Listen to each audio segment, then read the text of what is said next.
असे शब्द आपल्या कानावर पडले की आपण लगेच महात्मा गांधी की जय या पद्धतीच्या आपण घोषणा देतो।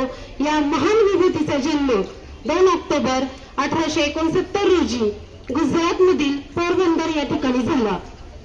त्यांचं जे शालेय शिक्षण होतं, प्राथमिक शिक्षण हे पोरबंदर या ठिकाणी झालं आणि त्यानंतर माध्यमिक शिक्षण राजकोट या ठिकाणी झालेलं आहे।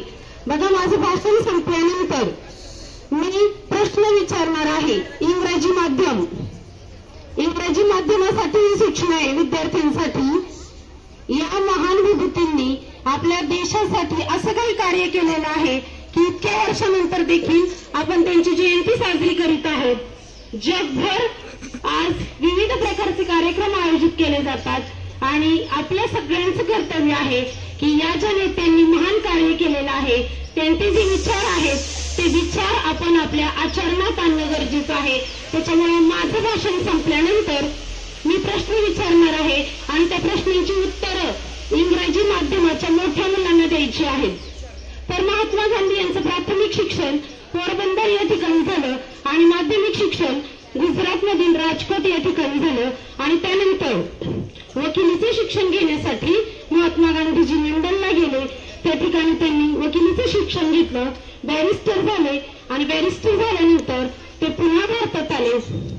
भारतात आल्यानंतर त्यांना आपल्या भारतातली जी विषमता आहे किंवा गोरगरिबावर इंग्रज सरकार जे अत्याचार करत होते ते सगळं त्यांना समजलं आणि पुन्हा त्यांनी आपली वकिली सोडून दिली, दक्षिण आफ्रिकेमध्ये गेले आणि त्या ठिकाणी सुद्धा त्यांच्यावर अनेक अन्याय झाले, अत्याचार झाले आणि त्यानंतर मात्र त्यांनी मागे वळून पाहिलं नाही आणि भारताच्या स्वातंत्र्य लढ्यामध्ये त्यांनी उडी घेतलेली आहे। हे झालं त्यांचं एक राजकीय कार्य। पण लहान मुलांसाठी त्यांनी त्यांचं जे आहे आपल्याला माहिती आहे, मुलाचे पाय पाळण्यात दिसतात, त्याप्रमाणेच महात्मा गांधीजींचे जे विचार होते किंवा जे आचरण होतं ते अगदी लहानपणापासूनच सुरुवातीला ते परमेश्वर हेच सत्य आहे हे मानत होते। पण ज्या वेळेला त्यांनी भारताच्या स्वातंत्र्य लढ्यामध्ये उडी घेतली त्यानंतर मात्र त्यांनी सत्य हेच परमेश्वर आहे असं त्यांनी ठणकावून सांगितलेलं आहे।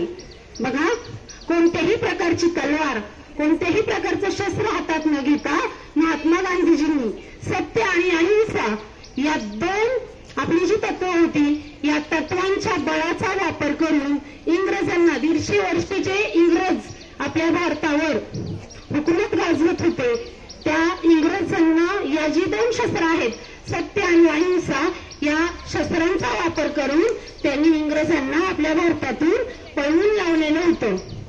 आणि म्हणूनच महात्मा गांधीजींचे जे विचार आहेत ते आजही आपण आचरणात आणतो।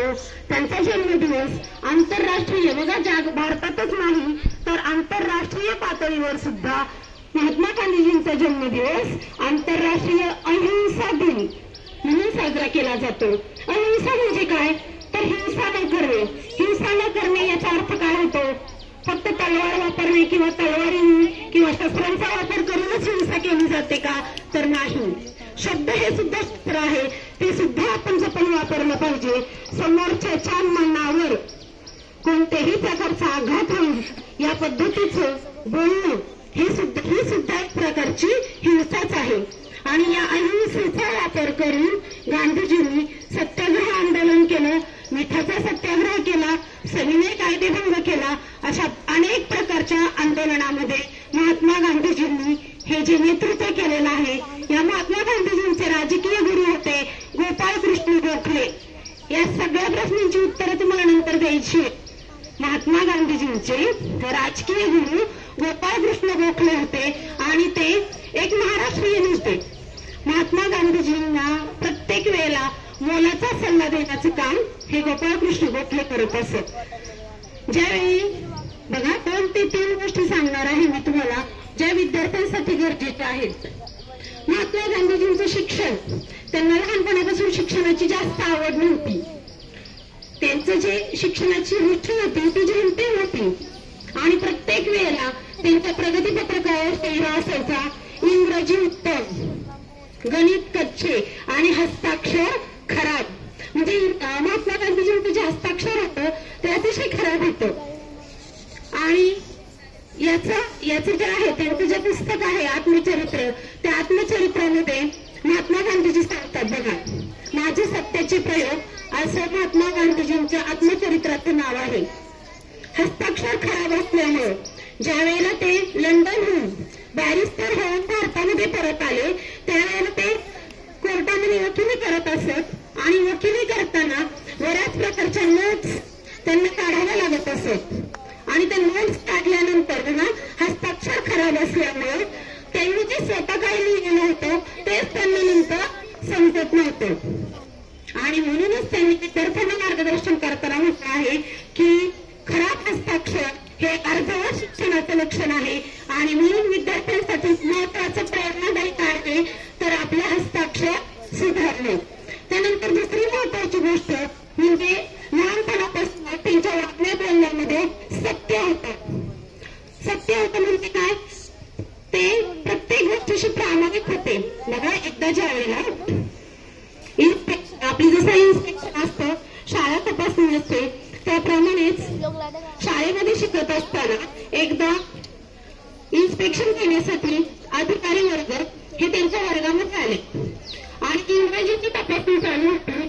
अधिकाऱ्यांनी 10 इंग्रजी शब्द सर्व विद्यार्थ्यांना पाटीवर लिहायला सांगितले आणि गुरुजींना असं वाटत होतं की आपल्या वर्गाला चांगला शेरा मिळाला पाहिजे आणि म्हणून ज्या विद्यार्थ्यांची स्पेलिंग चुकत होते त्या विद्यार्थ्यांना कुठल्याही प्रकारच्या खानाखुणा करून गुरुजी त्यांना बरोबर स्पेलिंग सांगत होते.